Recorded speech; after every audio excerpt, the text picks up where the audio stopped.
Coming up this week on the Digital Lifestyle Show 782, Rich and Garry here, and we've got lots to talk about. Gary's going to be filling us on the latest EV news. We had a couple of questions last week, so we've got Garry to explain what's happening with some change in the laws, charging, range, all that kind of stuff. We're going to be talking to Garry about that. And we've got the latest Windows Insider news, new builds, and we're going to talk about the new Apple headphones as well. Good price or not? We'll be talking about that. So let's get straight to Richard and Garry. Richard, good evening. Good evening, Ian. How are you? Okay, good. Here we are once again in our home offices. Yes, indeed. I'm in the shed at the end of my garden where I've been since March. You might get let out next year. Oh, you never know. It's looking hopeful, isn't it? Yes, it's looking optimistic. I'm cautiously optimistic. Maybe by the end of next year you'll be out of the shed. I hope you've got some heating in there. I do have heating. Believe me, right now I need it. It's icy cold. And just as if by magic, perfectly on cue, here's Garry. Good evening, Garry. Good evening. We were just saying Richard's banished to his shed, but he's hoping to get out of the shed by next year. I was looking at sheds the other day, very high-tech ones with solar panels on the roof. Mine hasn't got that. Mine's got basically waterproofing on the roof, and that's sufficient. Yeah, so it's a company down in Devon or Cornwall, I think, called Huub, H-U-U-B. We've got basically garden offices, but we've built in solar power, which seems quite a good idea. And it saves money because they basically just build the roof as the solar panels rather than a separate roof. That's a good idea. So that's the thing with all these people home working is everybody's looking for new ways to find somewhere to work. It's a huge growth area. The whole garden office thing is massive at the moment. And I think in some respects, I'm lucky. I've got a room here that I've had for a while, and so I've got a nice place to work in. But I think I do feel for people that do home working and they're doing it in the living room or the kitchen, and they're getting that separation between your day life and your day job and your evening and everything. It's very hard, isn't it? And then I think, if you're trying to do Teams meetings and you've got kids running around, it's difficult. So I think, having your own little sanctuary is definitely worth doing. Oh yes, indeed. Yeah, I mean, I'm not really complaining at all. It's actually lovely to be able to walk out of the house to a different location to work at the moment. I'm very, very conscious of those people who obviously, as many people who even live in studio flats and things. It's just, I mean, it's been a long few months this year, hasn't it? Oh yeah. Yeah. We're looking forward to next year when we can have our meetup. Yes, we'll go to the one of the many computing museums. Hopefully they'll all reopen. They'll all be open again. Yeah, that's right. Yeah. Well, we've got a lot of things to talk about. We have got our usual regular news stuff, but as well as doing that as well, after we finished recording last week, we're having a bit of an EV chat, and I thought it would actually be a good thing to talk about on the show as well, for Garry to give us an update on some things. I've seen lots of user charging stations coming in. There's rules and tax relief changes and that. So I thought we could catch up on that as well. And we have got our usual set of news with Windows Insider news as well. But let's start with the EV stuff. Probably since we talked about it last time, a good few months ago now, I think, Garry, a lot of things have changed. So where did we want to start tonight? I don't know. I mean, a lot of things have changed. A lot of things stayed the same. That's probably the big news we should talk about is the ban on non-electric vehicles by 2030 being sold. So this isn't, and it's not banning them outright. You still can keep your old used car and you still run that. That's not a problem. It's just any new sales have to be electrified. For 2030, they can still be plug-in hybrids, but from 2035, they have to be pure electric in one way or the other. So potentially that could be hydrogen or battery electric. I think hydrogen for cars is not necessarily a very good way of going, although a lot of people will tell you it is. But the energy density and the transportation costs and make it prohibitively expensive for motor vehicles.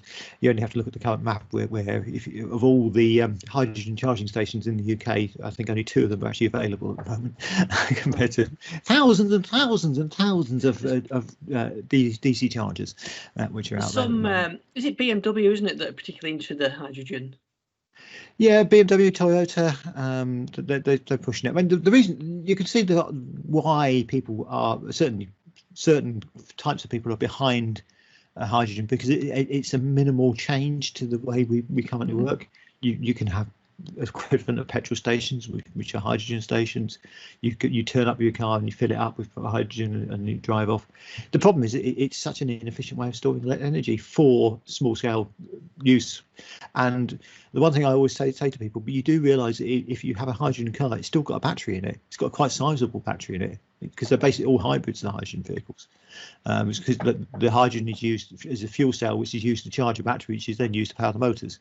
And you have to have a battery in there. So there's a lot of inefficiencies in using hydrogen for small scale. Now that's not to say I'm against hydrogen. I think hydrogen is brilliant for large scale stuff. I think for ships, for planes, perhaps for heating. And that could be a major thing where we get hydrogen to the house for heating. Obviously, with hydrogen there are some risks. We've all seen the exploding airships. I mean, it's a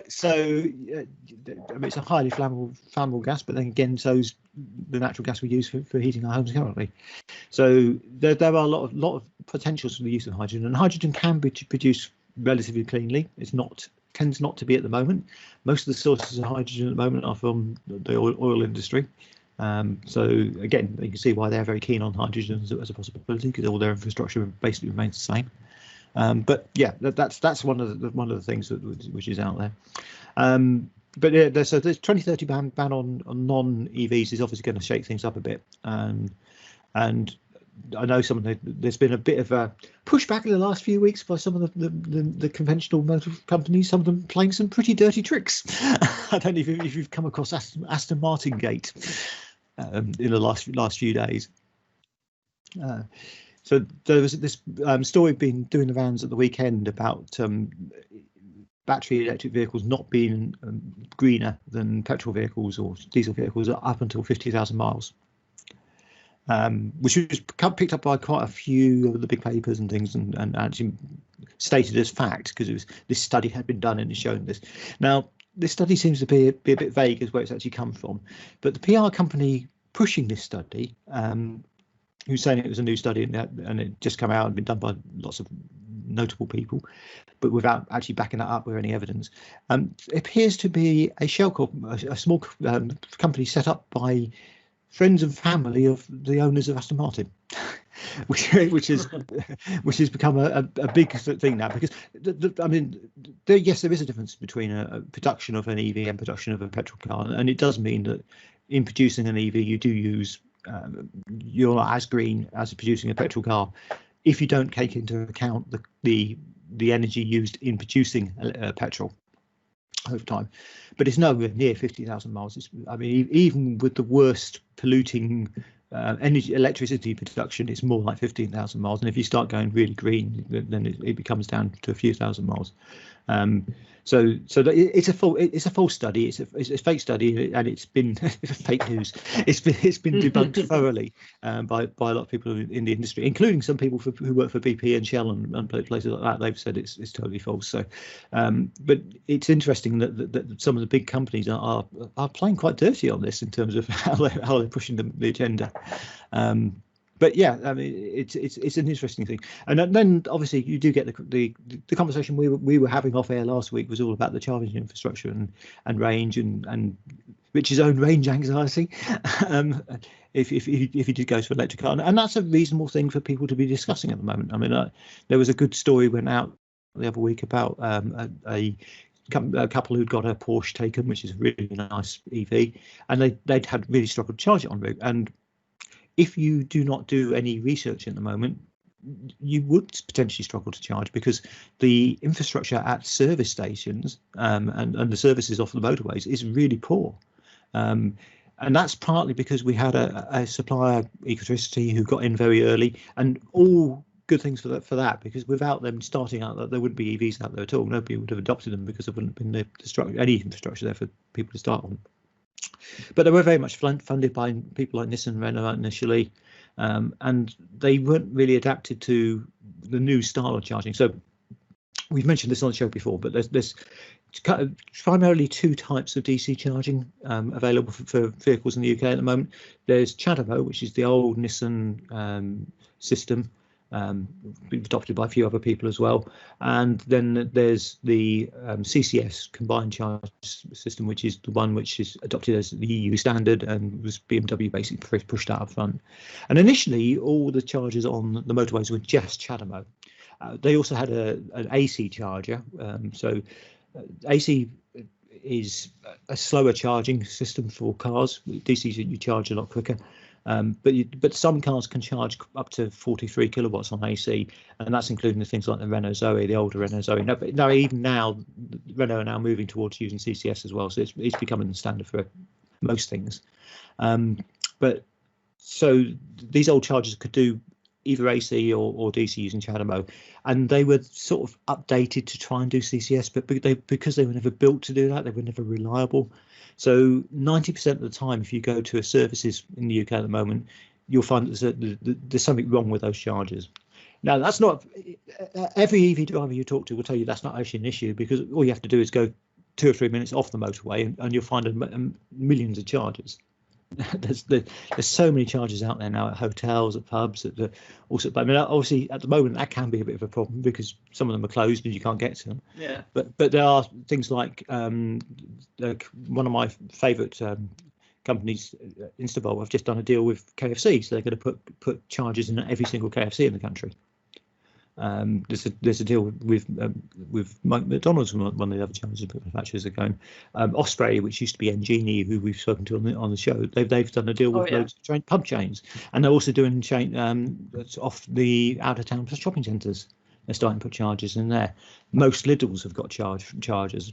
So anywhere you can find any sort of shopping centre or car park, you're going to find a charger of some sort, and so. Now, there are some problems with reliability on some of the networks at the moment, and part of that is because they're all concentrating on this massive expansion, trying to get as much land grab as possible for all their chargers, which is meaning that they haven't got the resources to maintain them as perhaps they should do. I'm hoping that's going to change because it really needs to. But one of the big things this week was the announcement of the first electric forecourt in the UK, which I think is the sign of things to come. So this is in Braintree. It's a company called GridSurf, who I've been talking to a lot. We actually had them. We interviewed them on the show when I was at 40 Charge Live, probably last year or the year before. And when a lot of people thought this was pie in the sky, it was never going to happen. But they've opened it. They've opened basically a charging forecourt just outside Braintree on the main road. It's actually it's an A road. It's not a motorway, but it's a very popular A road. And this charging centre has got 12 DC chargers running up to 350 kilowatts, another 12 doing 90 kilowatts, 6 AC chargers, and 6 Tesla superchargers. So it's got basically 36 chargers in total available, and it's got the full services infrastructure. So it's got shops, it's got a Costa Coffee, it's got a electric car showroom, it's got all sorts of a lounge you can pay to be use when you're charging. It's even got a gym you can use when you're charging, so you've got that 30 minutes you can actually make use of it while you're there. And these GridSurf charging stations are going to start popping up all around the country. They've committed to putting 100 of them in within a few years. It was originally going to be the end of next year, but I think because of COVID that's been slightly delayed. But I know they're currently negotiating planning permission for one just outside Norwich, which will be a huge benefit for the people trying to go to the Norfolk coast, because they'll fill in some of these holes. At the moment, they're not talking about doing it on motorways, because there's a monopoly on motorways, which is a bit of a shame. But they are talking about doing it on very major highways and thoroughfares. What they cleverly do is they are actually hence the name GridSurf. You could think, why you call that for a car charging company? That's because they're not a car charging company. They're actually a solar power company, and they run a lot of these big, massive solar farms we see. So they're building their way of getting rid of their their product. Yeah. So they've got as they say on their charging logo, it's fast, easy, and cheap, and it is relative to other charging networks. It's very cheap. It's 24p a kilowatt hour, which is really good, because if you compare it with something like Ionity, which is the pan-European charging network, that's nearly 90p a kilowatt hour.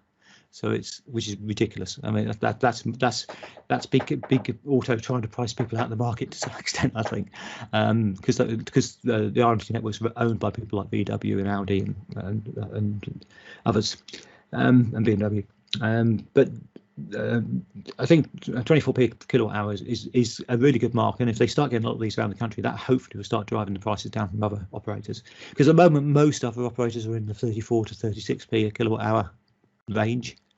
Now the thing is, remember here that you have to get a different mindset with an EV. Yeah, I was going to say break that down, because I mean that I think in terms of how much I put in my car and then how far I drive on, like, you know, that I equate to how many miles to do. Yeah, so and it does depend really what your vehicle is capable of, what its efficiency is like. So for example, if I've got my car is about 88 kilowatt hours or 86 kilowatt hours max range, and I can get about 230 240 range out of that. So at 24p a kilowatt hour to get 230 miles, if he does his maths right, is about actually, let me actually do the maths, because yeah, let's do the maths. Yeah, live on live on the show. Yeah, because Richard's got the engineer brain. He should be doing these off the top of his head. Yeah, so that's very reasonable. But obviously, 96p would be much more like the cost of running a petrol car. But the thing to remember is that you don't charge out and about very often. You really only do that if you're doing a particularly long trip. So yeah, so it's £20.64 to fill up basically for 200 miles, 230 miles. So that's roughly not far off what I would do. Yeah. But like you said, that's when you're out and about, isn't it? So yeah. If you've got the facilities at home, what you're looking at then in terms of cost? If you think about it, I mean, that equally applies if I was charging at home, that I'd get 230 miles from an overnight charge. So what's the cost of an overnight charge? Well, it depends what network you're on, but because I use the Octopus Go Agile tariff, which is a time of a cost of at time charge, so it's basically based on how efficient the grid is at the time, and sometimes it's more expensive like it is currently, but other times when the wind's strong and there's lots of excess capacity, it can get very cheap, and usually overnight it's particularly cheap. So there have been nights where I've actually been paid to charge my car because they're paying money into it. But I've worked out the average is about 6 pence a kilowatt hour. So again, if you take that maths again, which is, I mean, it's fairly obvious that's going to be pretty cheap. Yeah. So you're talking about £5 to fill the car up, and get 230 miles on that. And with some cars will do a lot more than 230. I mean, the Kona will do about 310. There's some cars coming out which will be under 400 mile range on a single charge, and it's all down to the efficiency of the vehicle. My I-Pace is not a particularly efficient vehicle. It's a sports car. You wouldn't expect a sports car. I think you always have to compare apples with apples. People start to say, well, it's not as efficient as my diesel Fiesta. But if you compare it to a BMW 3 Series or something like that, you're talking more apples and apples. So there are much more efficient EVs out there. The Ioniq, for example, is really efficient and would get a lot more value for money out of that charge. The MG ZS EV, which we also drive at Fast Tech, that does about 160 miles to a tank full, and a tank full on that is just over 40 kilowatt hours. So you're basically talking half the cost of filling mine to get near enough same range. So it's for certain vehicles it's very cheap to run, even with charging on the go on your journey. But most people will not charge. Most people most of the time would not charge on the go. Now I know that's a very suburban England or suburban UK approach, because it does rely on actually having the ability to charge at home. So if you've got a drive, if you've got off-road parking, you can charge at home, and you can basically run a vehicle very cheaply. And certainly, if you've got that, there's virtually no reason why you shouldn't go for an EV. There are so many really good second-hand EVs out there. Now, that's the other argument we often hear, that the batteries aren't going to last. Well, I know of vehicles which have done well into 200,000 or 300,000 miles on the original battery, and they've had some degradation, but not a huge amount. And battery upgrades are now available. I mean, the original Leaf, which was a fairly low range thing, there's a battery upgrade now which takes that to 150, 160 mile range for a few £1,000s. So there's a lot of options now on second-hand, and some really good second-hand cars. Some of the early Zoes are now out on the second-hand market for not too much money, although they are holding their value very well. And certainly with the announcement that EV second-hand prices have started to go up quite a bit, people aren't buying that. I mean, certainly, I do know people who've bought second-hand EVs a couple of years ago and actually sold them recently for more than they actually paid for them. So that's an interesting one. But yeah, there's a lot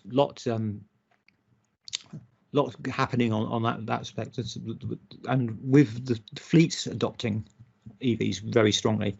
I mean, the I-Pace, for example, is now being basically the #1 car you can get if you're an NHS senior manager or consultant. You're basically going to get an I-Pace because the tax breaks are so good. We talked about this before, the benefit in kind of 0% this year, 1 and 2% going up. It's just a no-brainer to do that as a company car driver. And getting EVs into the company car chain means there's going to be a lot of cheap EVs coming on market in a few years' time. Because at the moment, I totally accept that most EVs are way too expensive for people to buy new. I mean, there is an unreasonable 5 to 10k premium on car price. It's car manufacturers making money where they can, but once they become the norm and competition gets in, like it has been with normal petrol and diesel cars, they will come down in price. I mean, at the moment, yes, there is the cost of a battery. The manufacturers always tell you it's the cost of the battery that's what we're putting on top of. So if you compare an MG ZS and an MG ZS EV, there's about 7k difference between the price of the petrol and the non-petrol version. And they'd argue that's the battery cost. Well, battery cost is not that much these days. It's about 3k extra battery cost, and they save so much money on other components. They're not putting gearboxes in, they're not putting petrol motors in. There's so many other components which actually should be reducing the cost. So in reality, an EV made from the ground up and produced on a production line just for doing that should be as a few £1,000s more expensive than doing a petrol or diesel car at the moment. And within a year, they should actually be cheaper because battery prices are coming down all the time.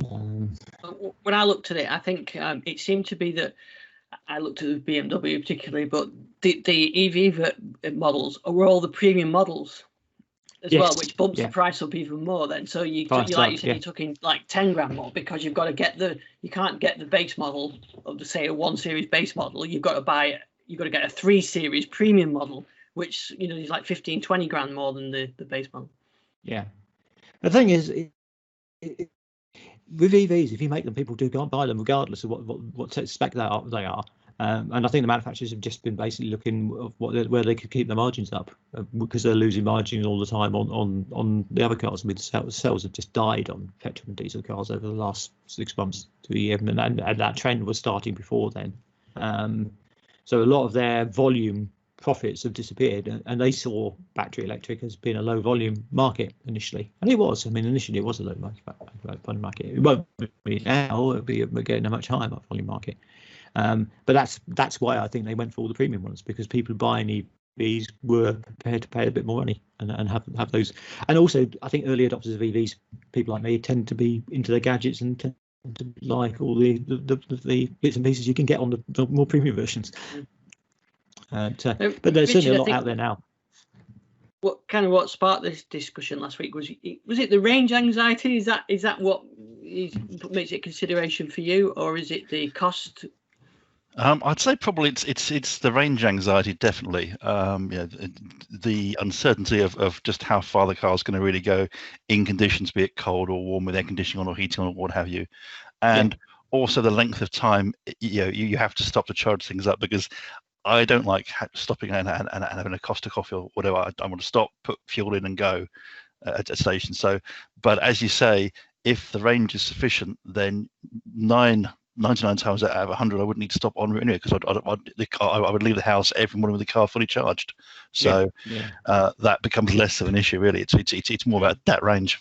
Yeah, it is, and I think that there are certainly people who do have a break. I mean, I always reckon you should have a break. If you've driven 2 hours, you should be having a break. That's my view anyway. But there are people who are quite happy to drive 4 or 5 hours and not have a stop and just keep going. And I get that. Yeah.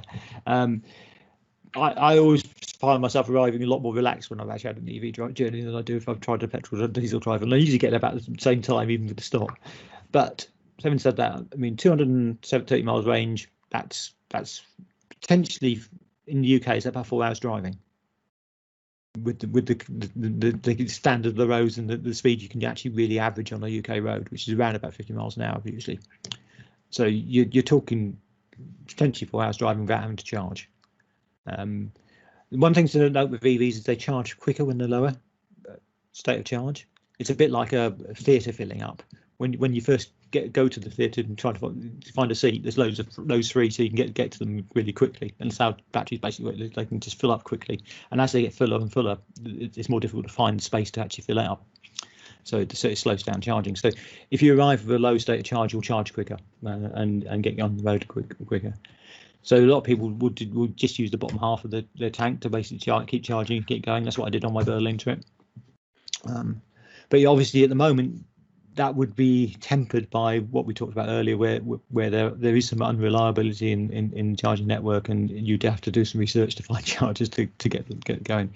But I think even with something as which is on the market now, like the MGZ SUV, where you've got winter range of about 130 miles, that's still just over 2 hours driving potentially on UK roads normally. I mean, if you get lucky on the motorway and you can go fast, fine. But that's real world road range. I mean, I know people who've actually got nearly 200 miles out of that car just by driving it a bit carefully. But it charges reasonably quickly, so you can stop for half an hour and be on your way again. And I think half an hour stop is about the length. So they reckon that the average length of time for a stop at a service is 25 minutes. Which is a loo break plus a coffee break. Now, Richard, you're not going to do the coffee break, so it's going to be a lot shorter for you. But you potentially could get even in a 15-minute break, you could potentially get another 100 miles range. So if your starting range on a car, let's take up something like a Kona, which is 300 miles. If you started off with that, and then you could stop for just 15 minutes for a break, you've got a journey range of 400 miles before you have to charge again. And that's in most cases, that's going to take you to a destination in the UK. Very few places which are more than 400 miles away in the UK. And in most places now, though, you can find some form of destination charging. Lots of hotels have chargers. If you're at someone's home, as long as a 3-pin plug is available, you can do a slow charge overnight. But here's a question. Do you think, again, looking at the destination charging, do you think there's sufficient time for the network to expand? Because I mean, when I see hotels with charger points, there's normally, say, 2 parking spaces with charger points in a large car park. And of course, we're talking that in the next 10 years, 20 years time, it's going to have to expand it to cover more than 2 cars out of 1,000. Yeah, and a lot of the problem has been the distribution network operators, the DNOs. Now, some of them, like Western, are starting to really get behind EVs, and they're starting to come up with plans for how they can do modular installs to places like hotels to give them 30 or 40 chargers in a car park. There's already car parks appearing. I mean, if you go up to Scotland, there's Dundee, for example, the whole top floor when they're multi-story car parks is just chargers everywhere. Oxford's got chargers everywhere on one of its car parks. Those things I think are feasible with slow chargers. Fast chargers, DC chargers, that's not going to happen. You're not going to get 40 or 50 of those in a venue because just can't get the power supply to them, other than perhaps motorway services, which may happen. Or places like these grid services where they've got the solar farms to plug into to get without having to take it from the grid. But it's just basically the size of the cable. But low powered overnight charging, yeah, I think you can get 20 or 30 in a venue. But it needs a push from somebody to get the the distribution network operators on board. I think they're some of the biggest holdups for the whole EV expansion has been getting them to come on board and hook up things. You often see new chargers from networks being installed, and then they stay covered up for months before they're actually physically connected to the grid. And that's down to how long it takes to get these connections sorted out. And it's basically because the resources aren't there for doing these connections. It's if you think about how many massive power connections actually happen a year, normally it's a few factories. It's not charges going in every week. So these DNOs haven't actually had to scale up for this number of people to work on these things. And it's a big skill to actually connect up these big massive electrical pipes, because they are huge. I mean, if you ever see the wires for a megawatt installed, it's bigger than football size. It's sort of like that size cable to go through the ground. So it's huge. You can't really see that on the podcast, but it's a massive cable. But you don't need that for doing these AC charges. You can get a lot of those in fairly easily, and you can. And one of the things also with the AC charges, everybody's going to turn up with different state of charges and need less charging or more charging. So you don't necessarily need full power all the time. So if you've got some intelligent, smart way of managing that, which there are now for load balancing on there, you potentially could charge a lot of cars very easily. And not everybody turns up at the same time, so you can charge. They can plug in when they need to plug in and start charging and trickle charging through. But yeah, you are right, Rich. At the moment, that's not there. You've got 2 or 3 at most destinations. I think it will improve. Certainly, a lot of councils are now. There's been a lot of funding just hoofed out in the last few months to help with getting infrastructure up there. So I think we'll see a lot more of that. Now, obviously, the other argument here is always about on-street parking charges for people who've got flats. Like I've been living in a flat for years, running an EV, but it is more challenging. And I think that's where a lot of the idea of these charging hubs will come in. Maybe council-funded charging hubs. I mean, if you look in Scotland, I always go back to Dundee because they've just got these amazing hubs where they've got 20 or 30 chargers in areas where around local sort of public areas where there's lots of houses nearby where people can just go and charge their car overnight for one day a week. I mean, they basically turn over the top floor of the multi-story car park to residents every night. So you've got the option to go and charge if you want to. Now, obviously, some people may not want to walk from the multi-story car park to the house. I mean, but it's a population, it's a dense area where you do walk mostly. So I think that there's a lot of things you can do. But you're absolutely right, Richard. At the moment, the infrastructure has lagged behind where we are with adoption. I think adoption's actually been faster than people expected.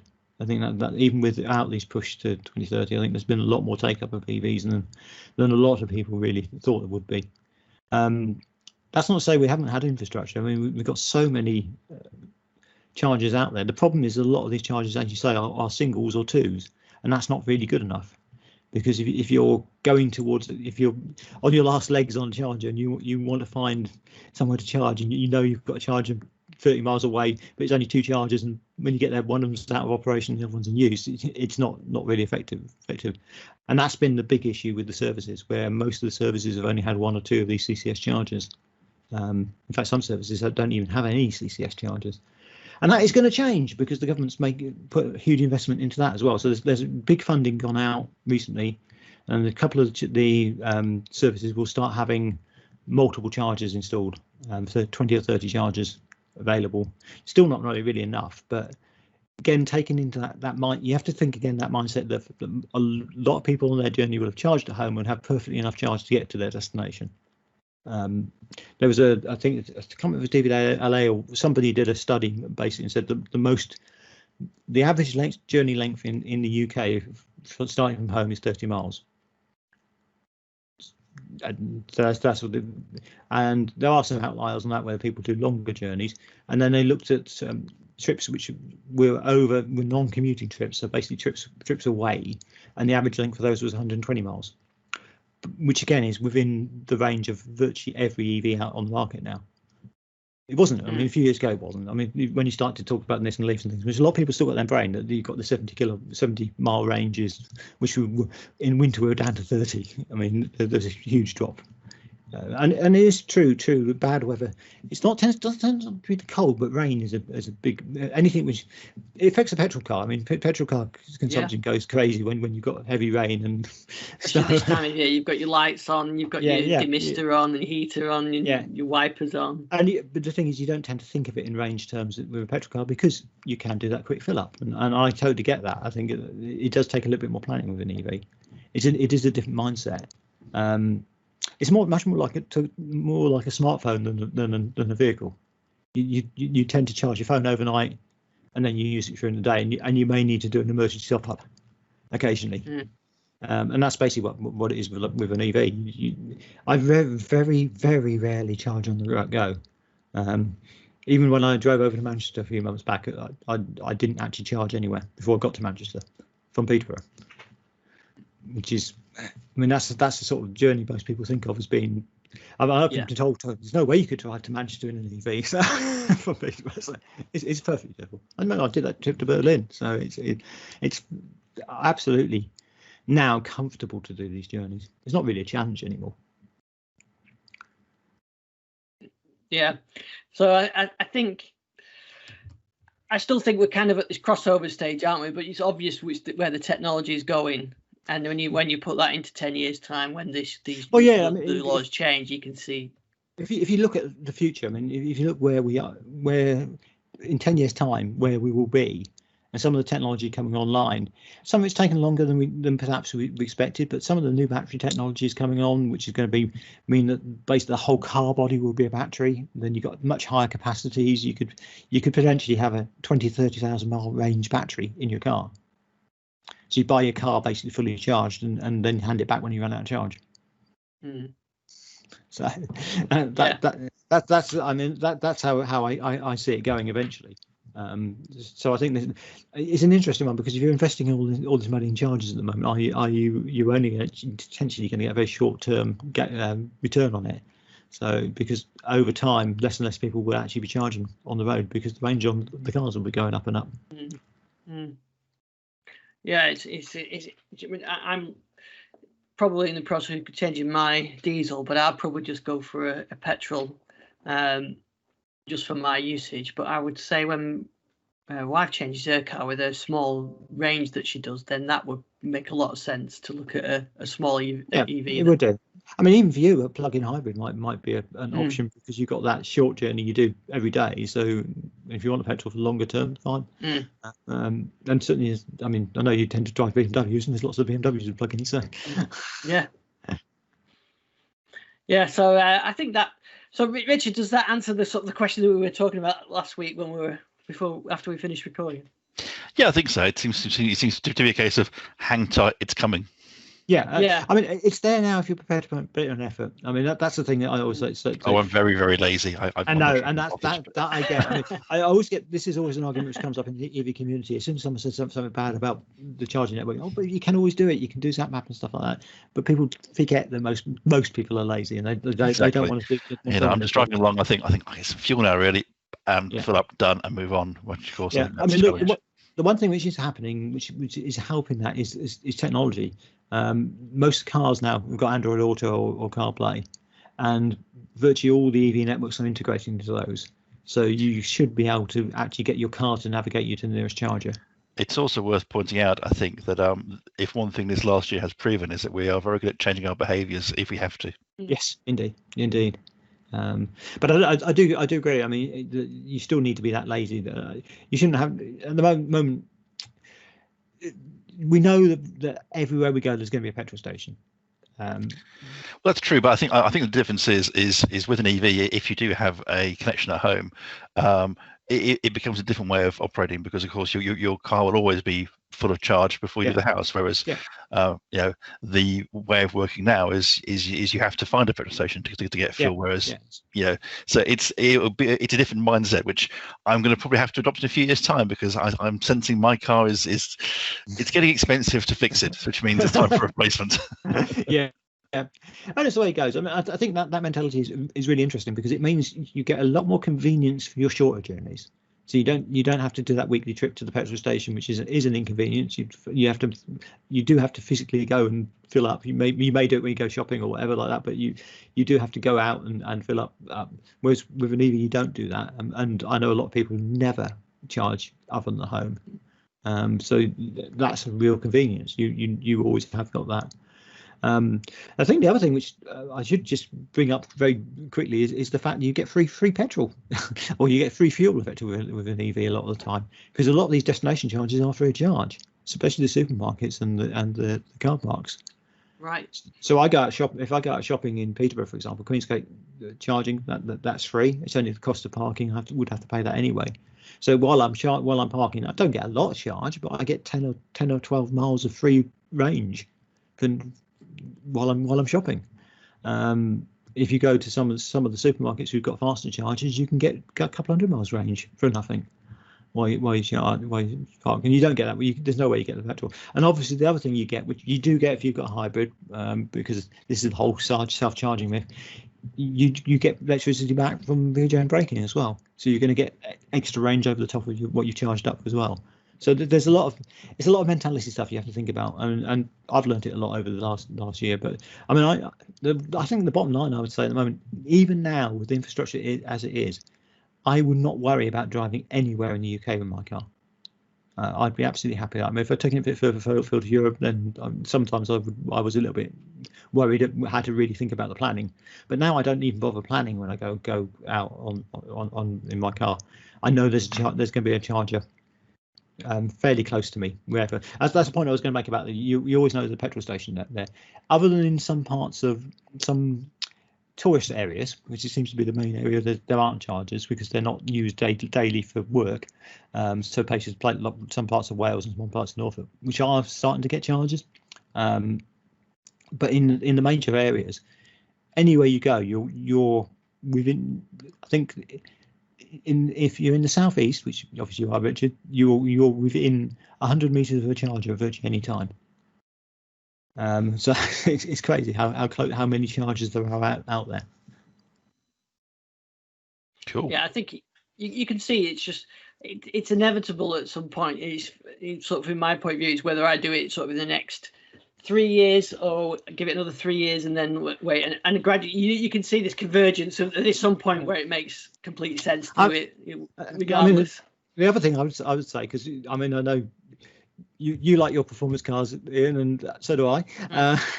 And I have to say the I-Pace is the best car I've ever driven in terms of performance. It is, and EVs naturally are better performing cars than petrol cars. It's the nature of the beast. I mean, the MG ZS EV is actually a better car, a faster car than what was the comparison? Something they'd had a Mercedes SLK. And they bought the MG ZS EV, which is obviously an SUV, and it accelerates faster and goes quicker than the SLK did, because you get that instant torque, and it is so addictive once you've had it. You really don't want to go back.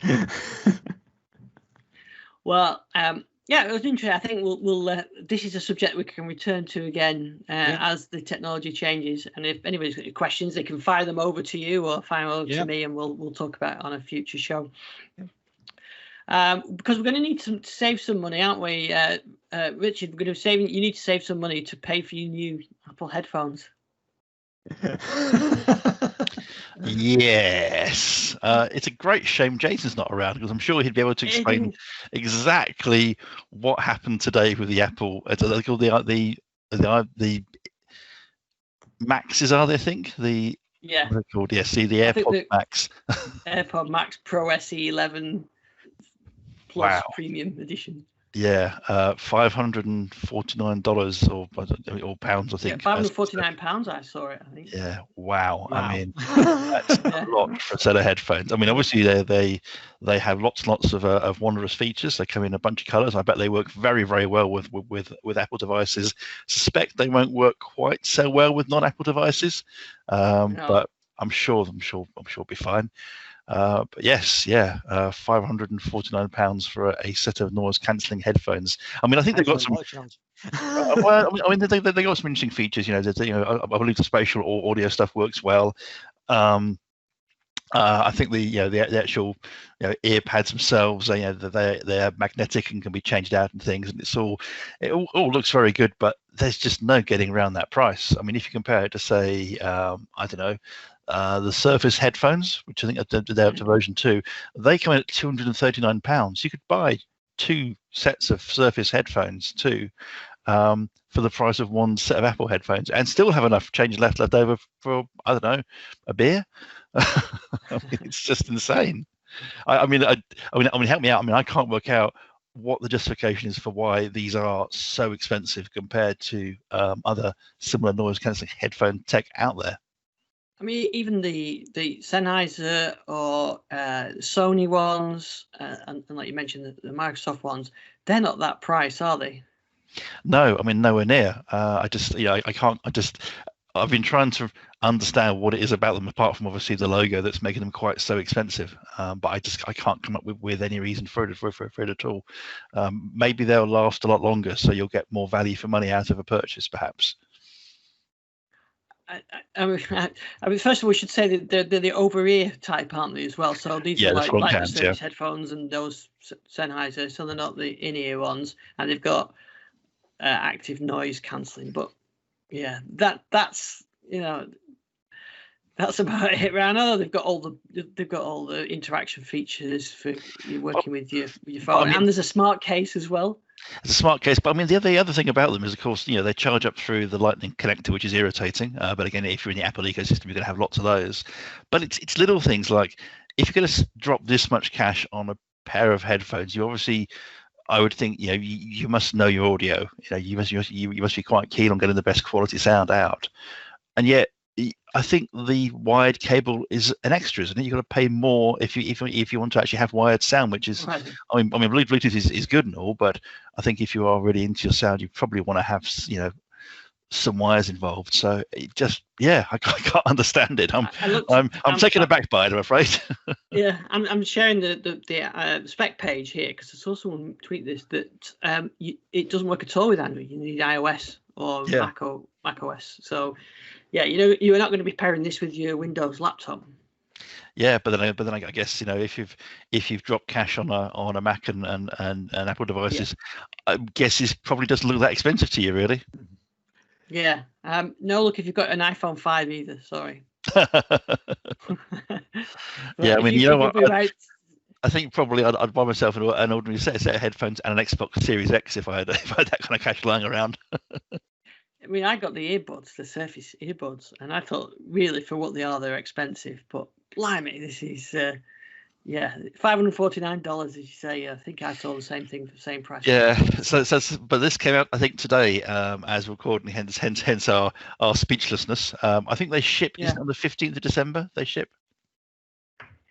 Yeah, I think you're right. And I just checked. What's in the box is the case that says "Rob Me," the headphones, and a Lightning to USB-C cable. Yeah, but no actual charger. No chargers. No. Oh dear, dear. Blimey! I mean, they've got to make the money somehow, haven't they? I mean, of course. I mean, people will buy them.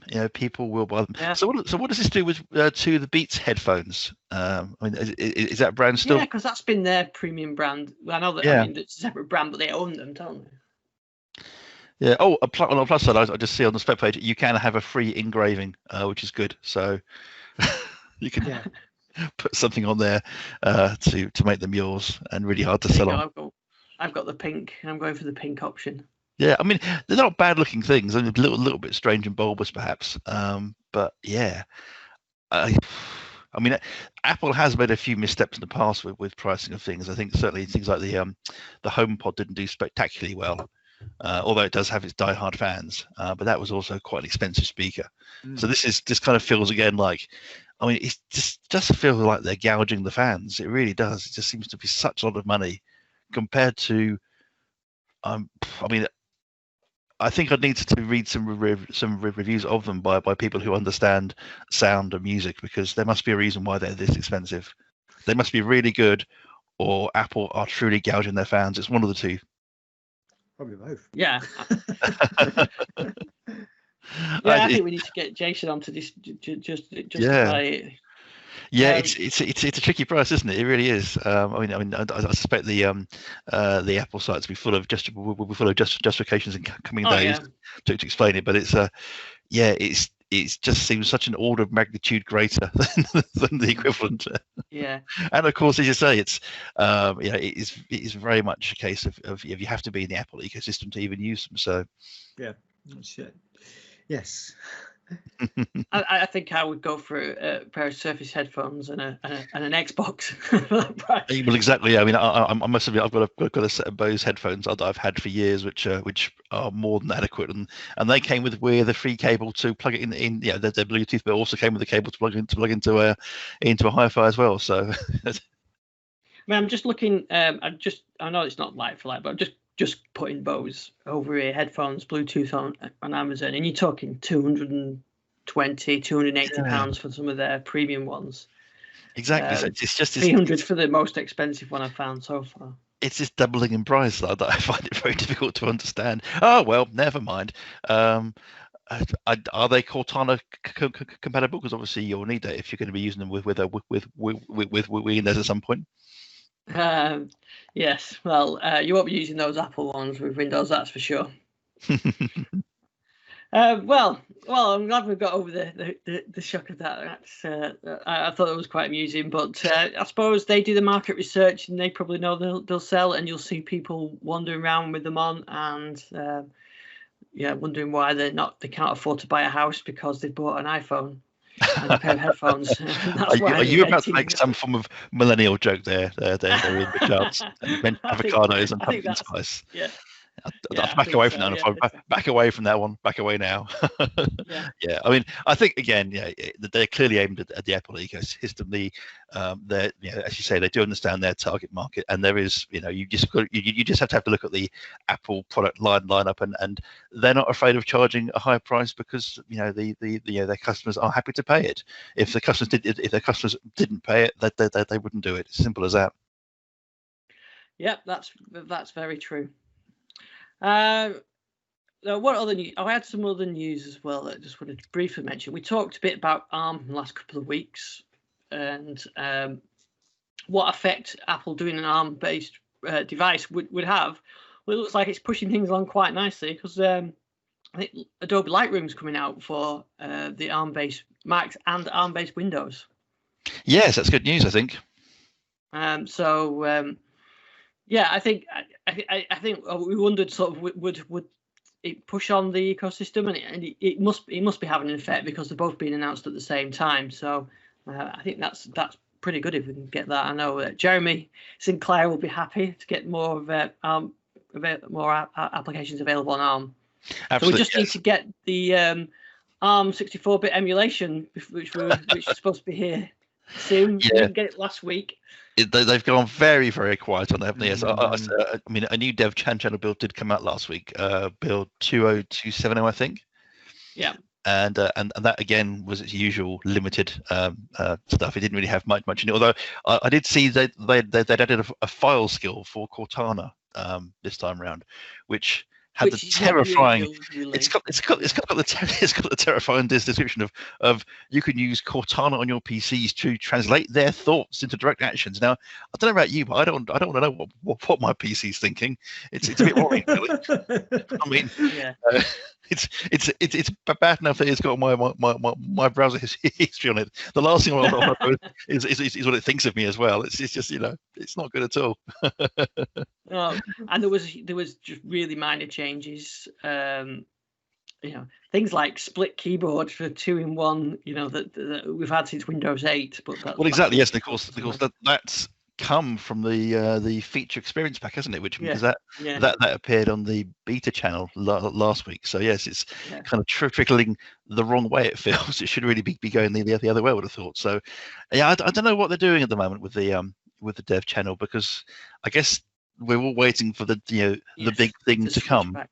Yeah, well, we're waiting to go back to pre-release. I think that's what needs to happen. But they're still effectively testing these. Yeah.